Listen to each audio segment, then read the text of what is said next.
Alright guys, James here, welcome to episode 6 of the BPL show where I basically go over all the key highlights and just key stats in this weekend for the Barclays Premier League. We are going to kick it off with the North London derby, which was in fact between Arsenal and Tottenham, and that did in fact finish 1-1. The Belgian man Nacer Chadli did in fact open the deadlock though in the 56th minute for Tottenham, but just 20 minutes later Alex Oxlade-Chamberlain did in fact get the goal in the 76th minute, 11 the scores, and the game did in fact finish 1-1. Quite a decent result. I actually saw it on Match Day. It was quite an even game.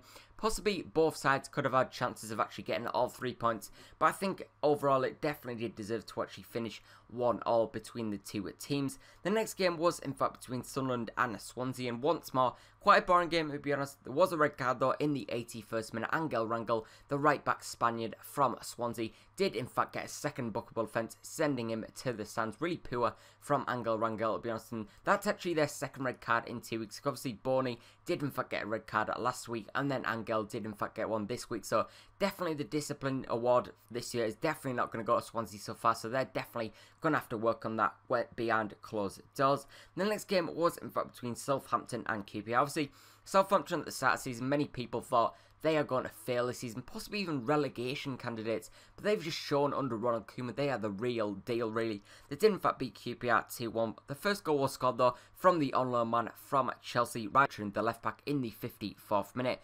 Austin did in fact get the equaliser in the 66th minute with a great swivel, and then a strike which Fraser Forster in the Southampton had absolutely no chance of seizing. Such a classic finish to us.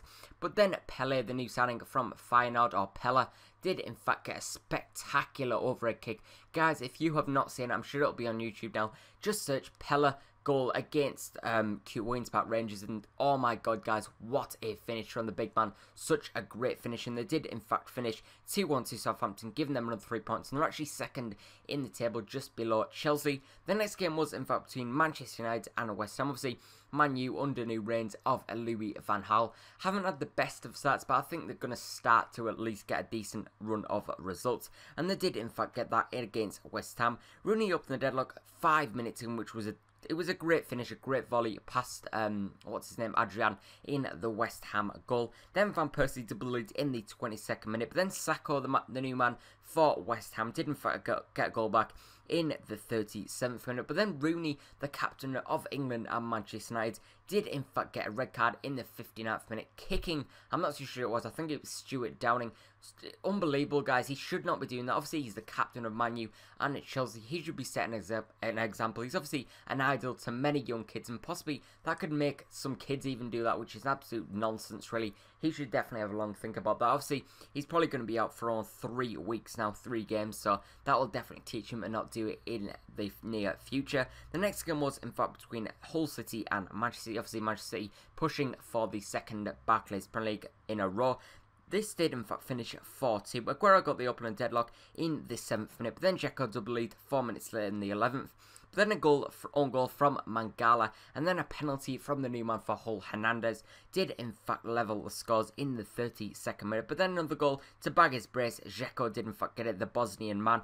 And then Lampard once more scoring a goal. I think that's his actual 4th goal in a week, which is unbelievable. It does break my heart to be honest, because I am a Chelsea fan, and seeing Frank Lampard scoring goals, it just shows that he could possibly have stayed at Chelsea, but you can't go back, I suppose. It all happens for a reason. Hopefully he definitely does decent for Manchester City, but obviously hopefully they do not win the league.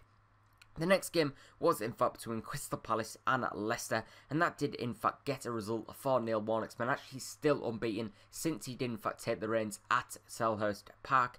Campbell did in fact open the deadlock in the 51st minute, then the Australian captain Jedinak, the CDM, did in fact double lead 3 minutes later to give them a 2-0 lead, and did in fact rescue them all 3 points.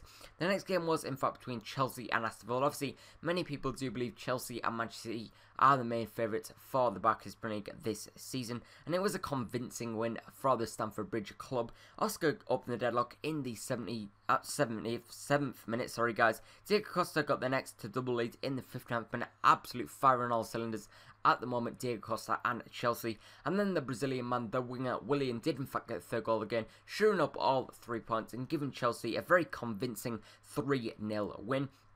The next game, another derby, and it was in fact between Liverpool and Everton at Anfield. Gerrard did in fact up the deadlock in the 65th minute, but then a goal, and what a goal it was, from Phil Jagielka, guys. That's like Pele, really. I definitely recommend going on YouTube and actually searching Jagielka's goal if you haven't seen it. Such a crazy finish for a centre-back. Didn't know he had that in his lock. An absolute different gravy finish, and such a great result for Everton at Anfield. The next game was in fact between West Brom and Burnley, and it was a really weird game because I didn't actually expect a lot of goals in this game, but it definitely showed, because West Brom did in fact score 4 to put Burnley into misery. Dawson got the first goal in the 30th minute, then Barahino bagged a brace in the 46th and the 56th, and then Dorrans shored up all 3 points, getting the 4th in the 90th minute and just putting more pressure on Burnley. I do believe they've only got 1 point this season, which is absolutely crazy. Obviously, that point was against Manchester United, so it was a quite good result against them, but they definitely are going to have to pull their socks up if they are to obviously survive in their first season back in the Barclays Premier League. And the final game, it was in fact the Monday Night Football, and it was in fact Stoke City against Newcastle at the Britannia. Obviously, huge pressure on Alan Pardew at the moment. The majority of the fans do in fact want him out of their club, and this result will not help really, obviously, because Stoke did in fact beat them with a Peter Crouch goal. Crouch is actually scoring a few goals this season, possibly getting back in the England squad, but he's probably not ever going to get back in the England squad, to be honest, because we have decent strikers now, the likes of Welbeck, Sturridge, etc., which is a bit of a shame because I actually quite like Crouch, but he is definitely doing really well for Stoke at the moment, and that did in fact, that was the only goal of the game, and Stoke did in fact get all 3 points and put more misery on Alan Pardew. Definitely leave your suggestions and what you actually think of all the clubs in the Barclays Premier League.